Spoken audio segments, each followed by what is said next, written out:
السلام علیکم دوستوں، امید کرتا ہوں کہ آپ سب خیریت سے ہوں گے۔ دمشق کی جنگ کے دوران کچھ ایسے واقعات رونما ہوئے جن کے بارے میں آج میں آپ کو بتاؤں گا، تو ویڈیو کو انت تک دیکھیے گا۔ مدینہ میں خلیفہ اول امیر المومنین سیدنا حضرت ابوبکر صدیق رضی اللہ تعالیٰ عنہ کا جب انتقال ہو گیا اور سیدنا عمر فاروق رضی اللہ تعالیٰ عنہ ان کی جگہ خلیفہ مقرر ہوئے، دمشق کی جنگ کے دوران حضرت عمر فاروق رضی اللہ تعالیٰ عنہ نے ایک مکتوب حضرت ابو عبیدہ رضی اللہ تعالیٰ عنہ کو لکھا، جس میں حضرت خالد بن ولید رضی اللہ تعالیٰ عنہ کی کمانڈر کی حیثیت سے معزولی کے احکامات تھے، اور یہ حکم بھی دیا گیا تھا کہ حضرت ابو عبیدہ بن الجراح رضی اللہ تعالیٰ عنہ مسلمانوں کے نئے سپہ سالار اعلیٰ ہوں گے۔ ابو عبیدہ رضی اللہ تعالیٰ عنہ اس خط سے بہت دکھی ہوئے، لیکن امیر المومنین کا حکم تھا کہ جس کی تعمیل لازمی تھی۔ یہاں پر سیف اللہ کا کردار تو دیکھیے، جب ان کو یہ کہا گیا آپ کو معزول کر کے ایک عام سپاہی بنایا جا رہا ہے، تو کیا آپ رضی اللہ تعالیٰ عنہ اس حکم کو سر آنکھوں پر تسلیم کرتے ہیں؟ اس کے جواب میں حضرت خالد بن ولید رضی اللہ تعالیٰ عنہ اطمینان سے کہتے ہیں کہ اگر میں عمر رضی اللہ تعالیٰ عنہ کے لیے لڑتا تھا تو اب نہیں لڑوں گا، لیکن اگر میں اللہ رب العزت کے لیے لڑتا تھا تو اسی طرح ایک سپاہی کی حیثیت سے اپنی ذمہ داریاں سر انجام دیتا رہوں گا۔ اور پھر تاریخ نے دیکھا خالد بن ولید رضی اللہ تعالیٰ عنہ کی تلوار اسی طرح چلتی رہی کہ جس طرح ایک مجاہد اور ایک اللہ کے سپاہی کی تلوار چلتی ہے۔ خالد بن ولید رضی اللہ تعالیٰ عنہ اور حضرت ابو عبیدہ بن الجراح رضی اللہ تعالیٰ عنہ کے مابین گہری محبت تھی، اور جب حضرت خالد بن ولید رضی اللہ تعالیٰ عنہ نے ان سے پوچھا کہ اب میرے لیے اگلا کیا حکم ہے، تو ابو عبیدہ رضی اللہ تعالیٰ عنہ نے اگلا حکم یہ دیا کہ آپ رضی اللہ تعالیٰ عنہ میرے نائب ہیں، اور نائب کی حیثیت سے جنگ کی کمان آپ سنبھالیں گے۔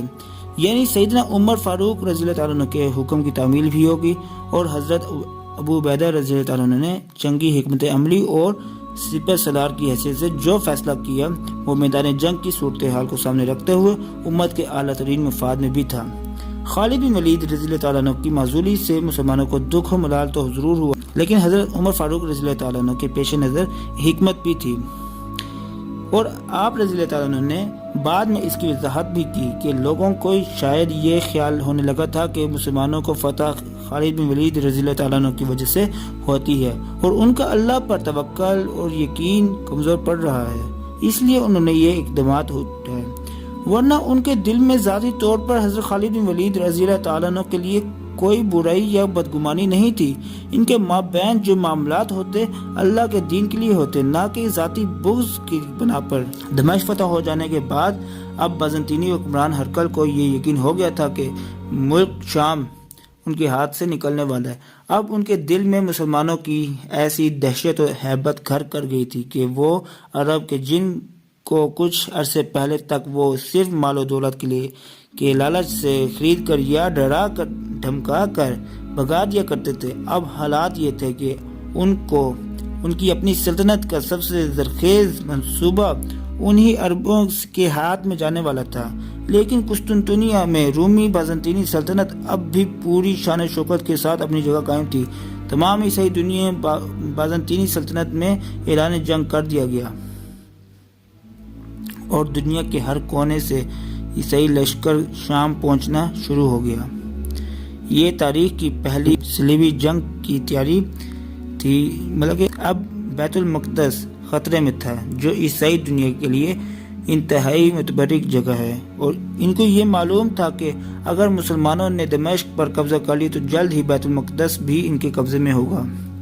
اس طرح ہرقل نے ایک عام جنگ کا اعلان کر دیا اور ایک بہت بڑا لشکر تیار کر دیا گیا۔ اس جنگ کو تاریخ جنگ یرموک کے نام سے یاد کرتی ہے۔ بلا شبہ آج کی مرتب شدہ جدید انسانی تاریخ کی بنیاد جنگ یرموک سے ہی پڑتی ہے۔ اگر جنگ یرموک میں بازنطینی ریاست اور صلیبی جنگجو کے پوری دنیا سے اکٹھے ہو کر مسلمانوں کے خلاف صف آرا ہوئے تھے، کامیاب ہو جاتے تھے، ان کا اگلا ہدف یقینی طور پر مدینہ کی اسلامی ریاست ہوتی، اور یہ بات مسلمان بخوبی جانتے تھے۔ یرموک کی یہ لڑائی اسلامی ریاست کے لیے ایک بہت بقا کا سوال تھی، لہذا جب یرموک میں غیر مسلموں نے اپنے آپ کو متحد کرنا شروع کر دیا تو مدینہ تک کے مسلمان بے چین ہو۔ عمر فاروق رضی اللہ تعالیٰ عنہ نے تمام مسلمان علاقوں سے مجاہدین طلب کر کے یرموک کی جانب روانہ کر دیے۔ ان مجاہدین کی قیادت حضرت ابو عبیدہ رضی اللہ تعالیٰ عنہ کے کہنے پر حضرت خالد بن ولید رضی اللہ تعالیٰ عنہ نے سنبھال لی۔ دوسری جانب صلیبیوں کو یہ بھی معلوم تھا کہ اگر جنگ یرموک میں ان کو شکست ہوتی ہے تو پھر شام کا پورا صوبہ اور بیت المقدس کا شہر بھی ان کے ہاتھ سے نکل جائے گا۔ اس کے بعد صرف مصر ہی ان کے پاس باقی بچے گا۔ شام پر وہ اپنا کنٹرول تقریباً کھو چکے تھے۔ جنگ یرموک ہی اب ان کی آخری امید تھی، اور یہی وجہ تھی کہ انہوں نے ایک فیصلہ کش جنگ کے لیے اتنا بڑا لشکر تیار کیا۔ رومیوں کو اپنی تعداد اور عسکری قوت پر اتنا غرور اور گھمنڈ تھا کہ انہوں نے جنگی حکمت عملی کے حوالے سے ایک فاحش غلطی کر ڈالی۔ انہوں نے پڑاؤ کے لیے یرموک کے میدان کا انتخاب کیا، جس کے 3 اطراف میں دریات تھے، جبکہ صرف ایک طرف میدان تھا۔ وہاں مسلمان فوج نے آ کر اپنا پڑاؤ ڈال دیا۔ اس کے علاوہ خشکی کا صرف ایک چھوٹا سا راستہ تھا کہ جو رومی فوج کی پشت کی جانب تھا۔ رومیوں کا خیال تھا کہ 2.5 لاکھ کے لشکر کے ساتھ 40,000 مسلمانوں کا مقابلہ کرنا کوئی مشکل بات نہیں۔ ان کی نظر میں شکست اور پسپائی کا تو سوال ممکن ہی نہیں تھا نا۔ لیکن حضرت خالد بن ولید جس جنگ میں ہو وہ جنگ شکست ہو ہی نہیں سکتی، وہ جنگ جیت کر رہتی ہے۔ لیکن جب حضرت خالد بن ولید رضی اللہ تعالیٰ عنہ کی جنگ حکمت اس قدر عمدہ اور جدید تھی کہ اس وقت کے مروجہ جو اصول اور قوانین اس جنگی ذہانت کو سمجھنے سے قاصر تھے، ظاہراً 40,000 کی فوج 2.5 لاکھ کے لشکر کو شکست نہیں دے سکتی، اور یہی وہ عددی برتری کا تکبر ہے جو بڑی بڑی فوجوں کو چھوٹی فوجوں سے مقابلے کے وقت ہوتا ہے۔ مسلمانوں نے یرموک کی طرف روانگی سے پہلے ایک حیرت انگیز کام کیا جس کی تاریخ انسانی میں مثال نہیں ملتی، چونکہ جنگ یرموک کے لیے تمام علاقوں سے مسلمانوں کو جمع کیا گیا تھا، لہٰذا مسلمانوں نے اس وقت یہ محسوس کیا کہ اب وہ شاید تمام علاقوں کی حفاظت نہ کر سکیں گے جو وہ اس سے پہلے شام میں فتح کر چکے تھے، لہٰذا انہوں نے حمص کے عیسائیوں کو یہ کہہ کر جزیہ واپس کر دیا کہ ہم آپ کی حفاظت نہیں کر پائیں گے۔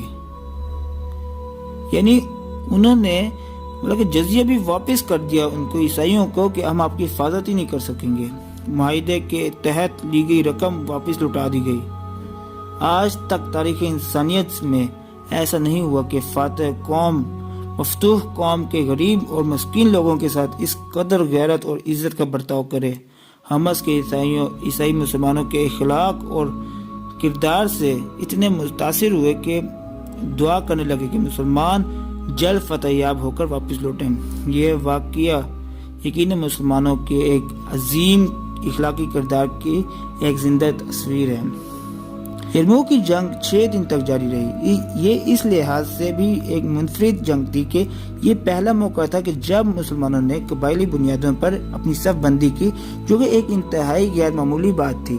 حضرت خالد بن ولید رضی اللہ تعالیٰ عنہ کی اس حکمت عملی کی نفسیاتی وجہ یہ تھی کہ وہ چاہتے تھے کہ اس گھمسان کی جنگ میں ہر شخص اپنے قریبی عزیز رشتہ دار یا بھائی کے ساتھ کھڑے ہو کر جنگ کرے، جس سے ان کے حوصلے میں اضافہ ہوتا رہے، اور ساتھ ہی ساتھ میں ہر قبیلے اپنی جنگ جگہ بہادری اور شجاعت کے الگ جوہر دکھائے تاکہ اسے دوسرے قبیلوں کے آگے ہزیمت نہ اٹھانی پڑے۔ جنگی حکمت عملی کے ساتھ ساتھ اس نفسیاتی حکمت عملی کی وجہ یہ تھی کہ مسلمان شدید ذہنی دباؤ کا شکار بھی تھے، کیونکہ 2.5 لاکھ کا لشکر مد مقابل تھا۔ حضرت خالد بن ولید رضی اللہ تعالیٰ عنہ نے 40,000 کی فوج کو 1,000 کے 40 دستوں میں تقسیم کیا اور ہر دستے کا ایک کمانڈر مقرر کیا۔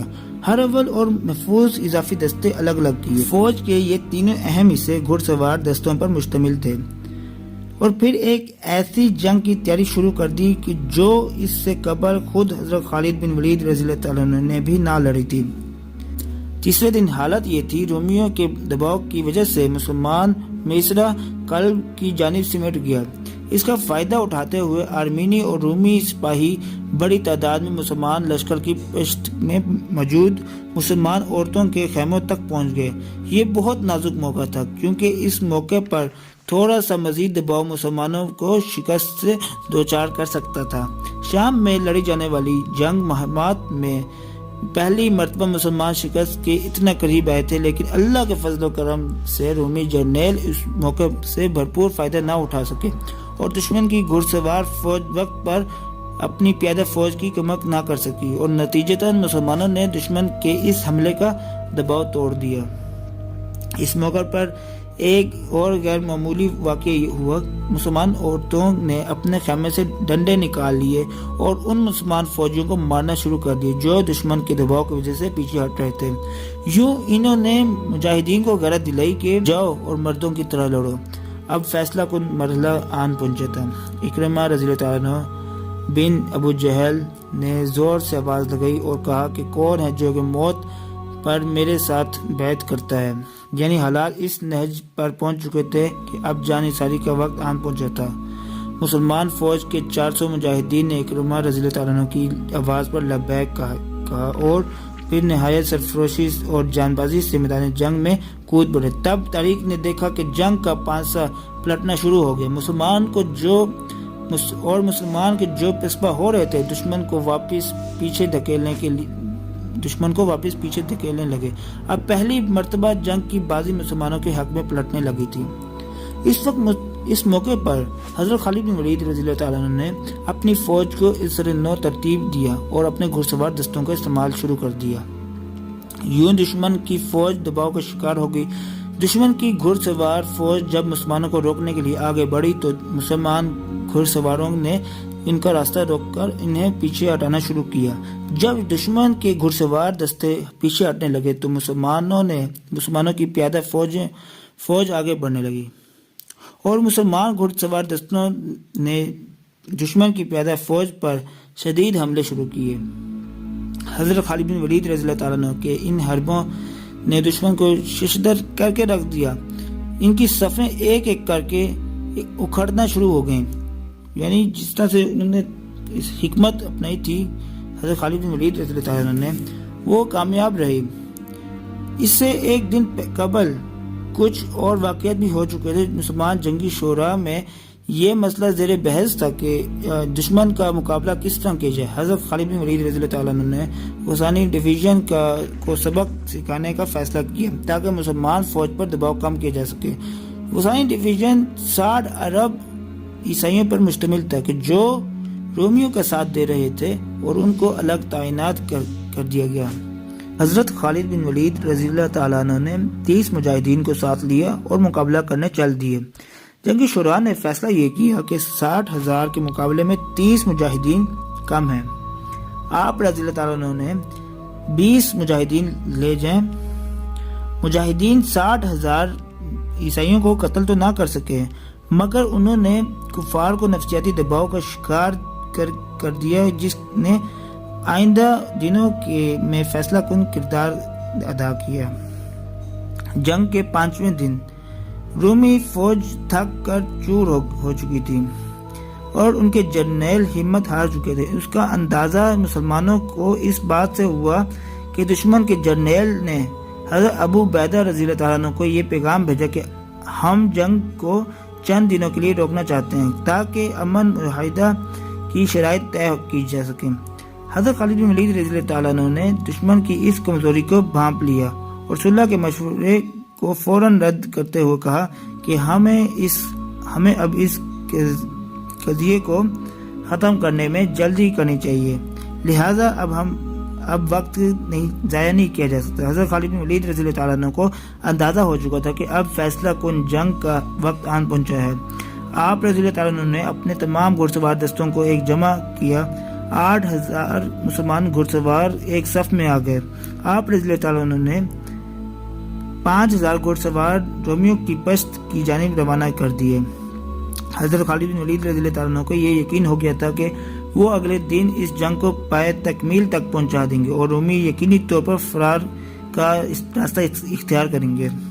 ان کے 3 اطراف میں دریا تھا اور پشت میں پر صرف ایک طرف خشکی کا راستہ تھا، جہاں پر اب حضرت خالد بن ولید رضی اللہ تعالیٰ عنہ کو حضرت زرار رضی اللہ تعالیٰ عنہ کو 5000 گھوڑ سوار دستوں کے ساتھ تعینات کر دیا تھا تاکہ دشمن کے فرار کے تمام راستے مسدود کر دیے جائیں۔ جنگ کے شروع ہونے سے قبل ہی اس تعیناتی سے ظاہر ہو گیا تھا کہ حضرت خالد بن ولید رضی اللہ تعالیٰ عنہ کے اندازے کس قدر صحیح اور مکمل تھے۔ پھر وہی ہوا کہ جس کی توقع تھی۔ چھٹے دن جب اللہ کی تلوار چلنا شروع ہوئی تو رومی اس کے حملے کو سہنا پائے۔ پہلی مرتبہ ساری رات لڑائی جاری رہی۔ آنے والے طویل عرصے تک مسلمانوں میں اس خوفناک رات کے قصے عام رہے۔ ہزاروں کی تعداد میں دشمن کے سپاہی قتل ہو گئے، حتیٰ کہ ان کا سپہ سالار بھی اس جنگ میں مارا گیا۔ حضرت خالد بن ولید رضی اللہ تعالیٰ عنہ اور تمام مسلمانوں نے بے دریغ دشمنوں کا قتل عام کیا اور رومی فوج کی کمر توڑ کر رکھ دی۔ اب عام سپاہی کا آغاز ہو چکا تھا۔ جنہوں نے بھی فرار ہونے کی کوشش کی ان کے لیے حضرت زرار رضی اللہ تعالیٰ عنہ نے اپنے 5000 گھوڑ سوار دستوں کے ساتھ موجود تھے، انہوں نے بھی فرار ہونے والے سپاہیوں کو تحت کرنا شروع کر دیا۔ دوستوں آج کی اس ویڈیو یہیں تک، ملتے ہیں انشاءاللہ اگلی ویڈیو میں، تب تک اپنا بہت سارا خیال رکھیے گا۔ تو کمنٹس میں ہمیں ضرور بتائیے کہ یہ آپ کو سیریز کیسی لگی حضرت خالد بن ولید رضی اللہ تعالیٰ عنہ کی۔ تو انشاءاللہ ہم آگے بھی اسی طرح کی مسلمانوں کے بارے میں، مسلمانوں کے لیڈرز کے بارے میں اس طرح کی بہت ہی کمال کی ویڈیوز لاتے رہیں گے۔ تو تب تک اپنا بہت سارا خیال رکھیے گا اور ہمیں دعاؤں میں یاد رکھیے۔ اللہ حافظ۔